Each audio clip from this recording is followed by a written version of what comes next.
dizendo que a lei contempla todos os aspectos, né? Também li uma obra do Philippe Pinel, em francês mesmo, embora não entenda nada de francês, mas com a ajuda de um bom dicionário. E ali o Pinel também é dessa ideia de que todo criminoso, ou a maioria esmagadora deles, seriam alienados mentais, né? Tratados sobre alienação mental. E ali comentava, por exemplo, a questão da pigmentação, né? Que se você for pegar uma pessoa clara com um distúrbio e uma morena, de acordo com Pinel, aquela pessoa morena, aquela fase de estupefação, aquela fase assim de extrapolamento das regras sociais seria mais forte na pessoa morena, de acordo com Pinel, né? O que eu gostaria de colocar aqui também é o pensamento do Jürgen Habermas, que ele fala da comunidade ideal. Talvez o problema e o mérito ao mesmo tempo da comunidade ideal é que essa comunidade ideal muda sistematicamente, né? Então eu vejo que a moralidade ela tem que estar calcada em algo estático, espacial e atemporal. É claro que se a gente for pegar a história do povo de Israel, teve um palco geográfico daqueles eventos todos. Foram eventos que se deram no transcurso da história, não fora da história, mas aquilo dali se transformou em algo idealizado, em algo aquilo que fala nas hipóstases, né, naquilo que é sublimado. Eu acho que aquilo dali é um modelo muito válido para nós, principalmente que somos de sociedades ocidentais, para ter um referencial, uma baliza, porque se as regras do jogo mudam durante o jogo, a toda hora as regras estão mudando, então na verdade a gente nunca vai ter êxito, a gente só vai ter fracasso. Daí a necessidade dessas regras serem eternas e imutáveis. Mas, Mariana, era isso que eu queria falar. Pode continuar com as tuas explicações aí. Mas, Cléber, eu queria continuar com a questão do Kant, né, que você começou. Eu acho que o Kant é o grande referencial nesse nosso programa. E ele fala da questão da lei universal, né? Então, aquele comportamento seu que ele pode servir de exemplo, né? Como lei geral, ele defende como seria o comportamento ideal para essa questão moral, né? Mas aí há um perigo, porque a sociedade, às vezes, o geral, o comum da sociedade, ele não tem um comportamento moralmente superior.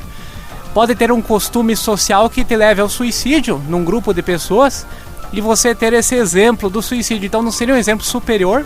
Então essa lei universal que o Kant fala talvez não seria o melhor argumento. O imperativo categórico, sim. E daí na questão do sumo bem, né, iniciando pela vontade, e ele fala que a moral tem que ser feita como um fim, né? Não como um meio. Então o Kant fala assim, não vai fazer o bem para ter uma recompensa. Não, você tem que fazer o bem pelo próprio bem. Então você não vai fazer o bem, você falou em religião, né, Cléber? O cara não vai fazer o bem pela salvação, ou para ganhar um presente, ou para ganhar uma medalha de herói. Não, o bem tem que ser feito moralmente pelo próprio bem. É isso que o Kant muito defendia, porque nós vemos em crianças, muitas elas se fingem de boas para ganhar um presente. Nós estamos em época de Natal agora, né? Então essa questão educacional, o pai ou a mãe tem que ter uma certa consciência. Por quê?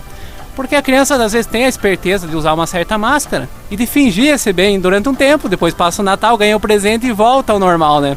Então tem que ensinar para ela fazer o bem pelo próprio bem, ou por Deus, pela própria religião, pode ser também. Mas não pela questão de recompensa, de presentes, recompensa de dinheiro. Essa que é a questão moral interessante, do imperativo categórico e do imperativo hipotético, que é outro imperativo, né? Que é o imperativo já de meio.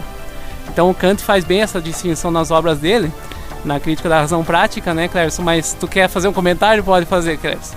Não, o que eu queria falar, Mariana, que agora você me lembrou dessa questão aí da criança, de fazer o bem para ser recompensado, fazer o bem o bem pelo bem. Eu acho que o Kant foi muito idealista ao pregar o bem pelo bem, porque está cobrando do ser humano aquilo que está além do ser humano, né? Talvez nem um bem totalmente platônico, talvez nem esse extremo interesse, essa coisa do mercenário interesseiro, né?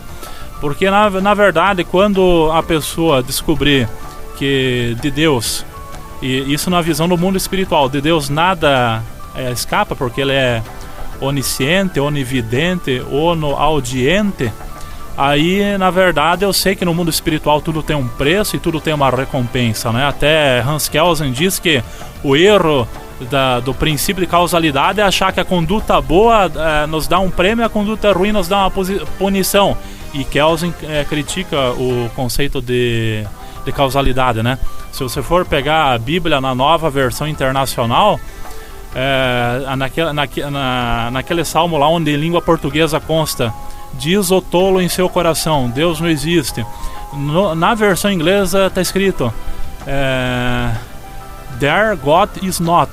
Ou seja, lá Deus não existe. Isso significa que esse camarada que está negando a existência de Deus, ele não é um ateu filosófico como conhecemos na tradição filosófica ocidental. Nada disso. Esse que duvida de Deus continua acreditando que Deus existe, mas ele na sua futilidade crê que se ele for lá no meio do mato ou lá no fundo da caverna, Deus não conseguirá enxergá-lo lá. Então, na verdade, a Bíblia, o que quer dizer? Ela quer dizer que tolo é o cara que pensa que pode se esconder de Deus. Mariano, obrigado pela tua presença. Pode encerrar aí seus últimos 2 minutos, meu amigo. Mas, Clérison, a questão dos moralistas, né? Tu falou no começo.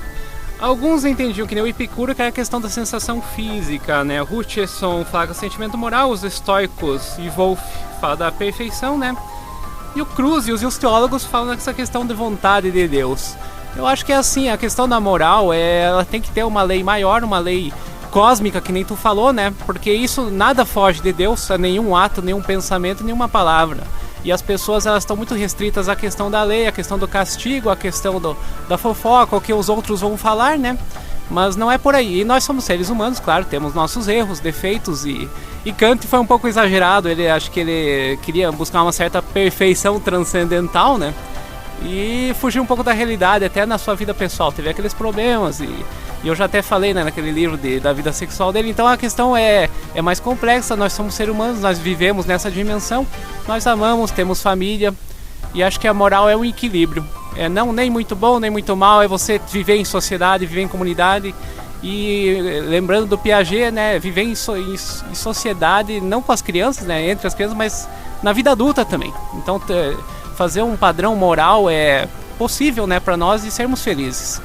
Mas é isso aí, Clérison, o programa está acabando. Nós vamos agradecendo ao Fortesc, né, por esse espaço, agradecendo também ao querido ouvinte, né, que sempre acompanha no nosso 66º programa já, né. E boa noite, ouvinte, boa noite e até o próximo programa. Você ouviu o programa Filosofia é Liberdade. A apresentação Dr. Cleverson Minikoski.